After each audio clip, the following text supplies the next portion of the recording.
Hello everyone, my name is Jamin. Thanks so much for visiting my channel. In this video, I have an Asus ROG Zephyrus Duo 16 gaming laptop, the GX650 series. I'm going to show you how to get inside, access your heatsink assembly.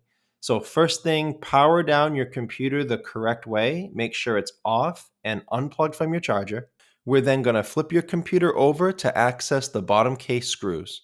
Now you're going to have to remove all of these screws. Keep in mind, this one in the middle, you're going to need a small flat pry tool to pop up this guard to get at that screw. And the screw in the bottom right near the green arrow, that screw doesn't actually come out, but it will lift your bottom plate up a little bit, as you can see in this picture. And that's where you would start prying it up. You would then take a small flat, preferably plastic pry tool. I say plastic because it'll scratch your case a lot less than a metal one will. And again, starting in this corner, you're going to go across the seam and separate the panel from the rest of your computer. Don't put your pry tool too far in. You could damage some internal components. Keep it on the edge. Go slow and careful, but firm. And if you get stuck going in one direction, stop. Start here again, go in the other direction until you get that bottom case off. Once your bottom panel has been removed, this is what you're looking at for the inside of your computer. Now, as a general computer repair side note, whenever I'm working on a computer in my shop, I have it sitting on an anti-static mat. Either that or an anti-static bracelet are great ideas to avoid damaging things in your computer when you're working on it. If you guys would like any help with tools or supplies for your project, there'll be a link below in the description. It'll show you a list of tools and supplies that I use in my shop.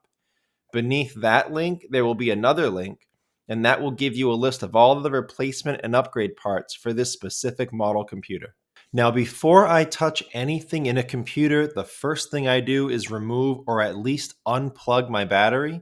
A computer is safer to work on when as little power as possible is running through it. To remove your battery, you have 5 screws. This one up here near the green arrow, this will have a warranty void sticker on it. This black sticker with a red triangle, that's a warranty void sticker. You're going to see those at various places in the computers you work on. What it means is that if you access that screw and you go past that sticker, you're going to void part or all of your warranty. So just keep that in mind when proceeding into your computers when you see these stickers. So I carefully took it off, carefully put it off to the side because I'm going to put it back when I'm done. But after taking those screws out, your battery plugs into the motherboard right here. And this is a snap connector, not a plug. So this white clip right there, you just pull that up and off of the motherboard, and that's how you release it from the battery. Okay, so now that the battery has been removed or at least unplugged, we can proceed deeper into the computer. Your heatsink fan assembly is up here. It goes over your CPU, GPU. It goes to these vents to get the heat out. These vents over here uses these 2 fans. So to get these fans unplugged, you're going to go at the screws that hold the fan down. These 2 on the right, these 2 on the left. And the fan itself on the right side plugs into the motherboard here.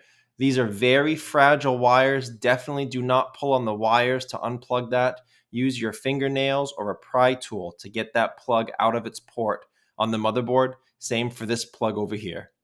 Once you've unplugged the fans, you can work on your heatsink if you're looking to get in here. A couple side notes with getting this heatsink up. First of all, you see this sticker right here. Same thing that we dealt with near the battery. This is a warranty void sticker. So again, this will void part or all of your warranty. Depending on which sticker it is, you have to consult your warranty. But again, just a word of caution, be careful with these type of stickers. The next thing I'll caution you on is if you are for any reason, I don't know why you're here. If your computer's overheating, you want to clean out the fans, replace a component. For whatever reason you're here, if you ever expose the thermal agents to air when you're taking off your heatsink, you're going to want to reapply them. This applies to thermal paste, liquid metal. Anytime you expose what's in here to air, it should be reapplied.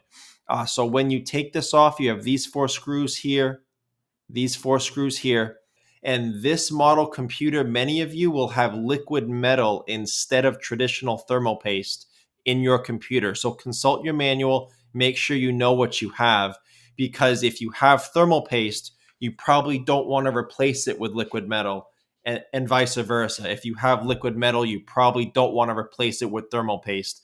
If anything, you can replace it with a thermal pad, or you should reapply liquid metal. So below in the description, in the list of tools and supplies for your computer project, I will have several options of thermal paste, liquid metal, and thermal pads, depending on what's best for your model computer that you're working on. And I guess the last thing to shout out is that if you need help to reapply the liquid metal or reapply thermal paste, whatever you're dealing with, there'll be a video tutorial below in the description on how to fix an overheating computer, and that'll show you how to clean all the old stuff off and how to reapply the right amount, because you don't want to apply too much. It can end up locking heat in versus facilitating its transfer out.